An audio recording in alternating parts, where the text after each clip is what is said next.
Pour mieux s'immerger dans la réalité politique, sécuritaire, économique et sociale d'Israël, connectez-vous chaque matin sur Studio Kalita.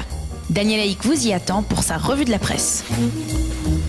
Voilà, 8h40 très exactement, c'est l'heure de la revue de la presse et des médias israéliens. Une revue que nous allons débuter encore une fois par la Pologne. La Pologne qui nous a beaucoup occupé cette semaine avec ce matin une allocution solennelle, on va dire une intervention à la télévision polonaise du Premier ministre polonais Mateusz Morawiecki qui a tenté hier soir de justifier la position de son pays à propos de la loi visant à interdire le moindre lien entre la Pologne et la Shoah. La diffusion de la vérité sur la Shoah n'est pas uniquement la mission de l'État d'Israël, c'est aussi la nôtre, a-t-il déclaré. Il s'agit là de faire reconnaître une vérité universelle. Nous comprenons parfaitement les sentiments des Israéliens, mais la mort et la souffrance ont été une expérience commune aux Juifs et aux Polonais, a déclaré le Premier ministre polonais, avant de préciser: les Juifs font partie intégrante de l'histoire de la Pologne, mais la vérité, c'est que les Polonais n'ont pas participé à la machine de guerre et d'extermination mise au point par les nazis. La Shoah a été une crise sans précédent, mais le peuple polonais a été le premier sacrifié par la folie d'Hitler, a-t-il déclaré. Les sites d'information mentionnent ce titre en évidence ce matin. Certains affirment que cette déclaration marque peut-être un tournant concernant la position de la Pologne dans cette affaire, mais il n'en est pas du tout certain.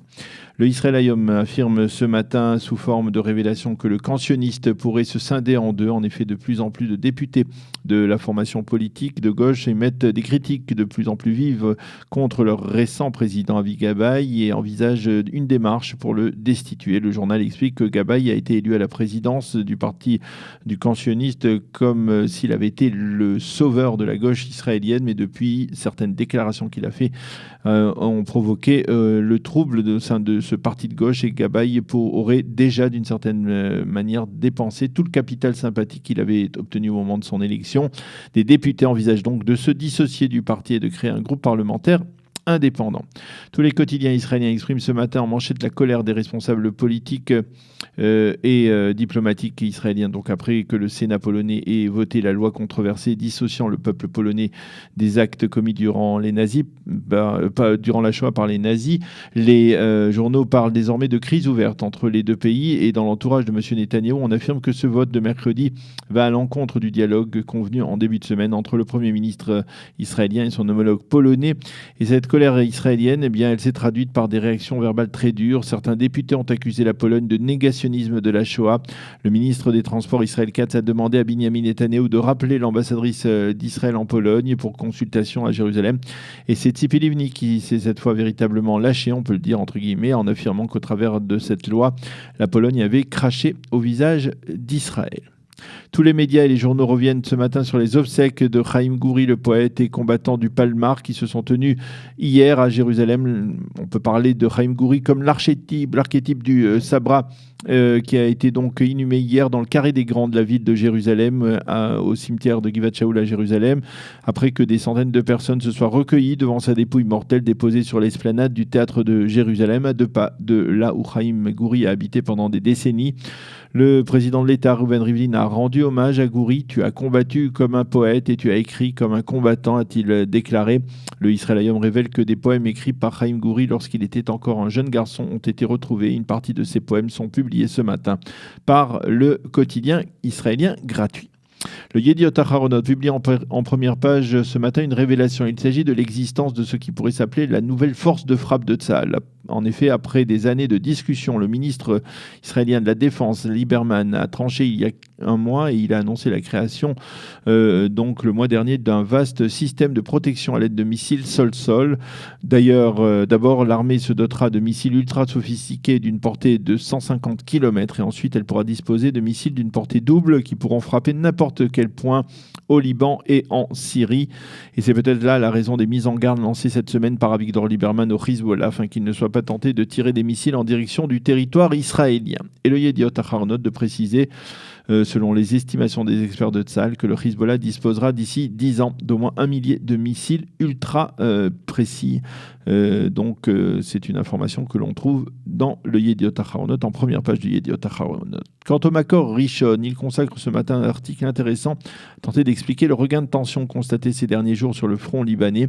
Selon Ariel Kahana, le correspondant politique du journal, l'implantation iranienne en Syrie aurait été freinée discrètement ces dernières semaines à la suite d'une plus grande marge de manœuvre accordée par Vladimir Poutine à Binyamin Netanyahou, et ce qui se susciterait actuellement une certaine colère au Liban. Et en réaction des propos très fermes tenus par plusieurs ministres comme Avigdor Lieberman, qui, je vous le rappelle, a menacé le Hezbollah donc de réagir très fermement à tout tir de missile en direction du territoire israélien. Le maire de Jérusalem, Nir Barkat, a décidé ces derniers jours de modifier une politique de collecte des taxes municipales qui remonte à plusieurs dizaines d'années. Jusqu'à présent, en effet, il s'avère que les églises et bâtiments de l'ONU ne versaient pas la moindre taxe municipale à la mairie de Jérusalem. Il s'agit de ce que l'on appelle en hébreu la Arnona, comme le font donc tous les citoyens israéliens, des habitants de Jérusalem, qui versent leurs taxes municipales à la capitale.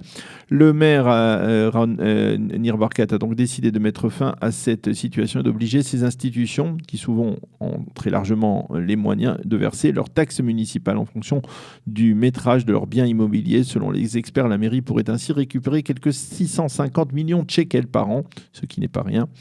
Et en marge, les sites d'information indiquent que le ministre de la Sécurité intérieure, Gilad Ardan, a prolongé la fermeture de l'Orient House, qui était le siège de l'autorité palestinienne à Jérusalem au début du processus d'Oslo. Côté israélien, on dispose en effet d'informations selon lesquelles, depuis la reconnaissance par Donald Trump de Jérusalem comme capitale d'Israël, eh bien, des responsables palestiniens veulent montrer leur présence dans la partie est de la ville plus massivement que par le passé.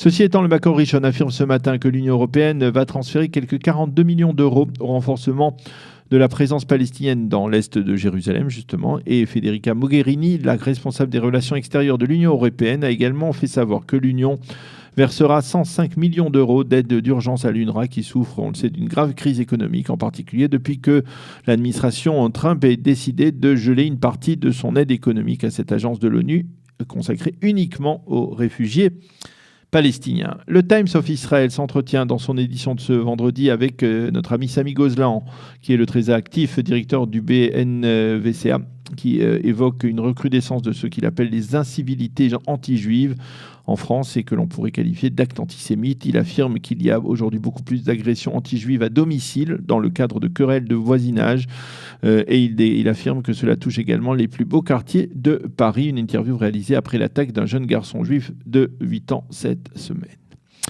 Et puis une bonne nouvelle ce matin pour les consommateurs de bonne viande française, comme David. Je ne suis pas... Voilà. Ceux qui aiment la bonne viande française, eh bien, peuvent désormais savoir qu'à la suite d'un allègement sensible par Israël des taxes d'importation, eh bien, un très grand producteur de viande française a décidé d'augmenter l'importation de viande française de 450 tonnes par an. Ce sont donc 2800 tonnes de viande française qui sont acheminées et commercialisées chaque année en Israël. Et puis enfin, pour ceux d'entre vous qui reviennent du ski, je ne fais allusion à personne, en France, eh bien, sachez que le Maariv de ce matin publie un très vaste article sur les plus belles pistes de ski dans les Alpes françaises et place en tête la station de La Plagne. C'est dans le site internet du Maariv de ce matin et j'avoue que ça donne envie. Voilà, c'est la fin de cette revue de la presse et des médias. On marque une pause et on se retrouve avec notre invité, le Rav Michael Mendenbon, pour parler de la paracha de la semaine, la paracha de Yitro. Pour mieux s'immerger dans la réalité politique, sécuritaire, économique et sociale d'Israël, connectez-vous chaque matin sur Studio Kalita. Daniel Haïk vous y attend pour sa revue de la presse.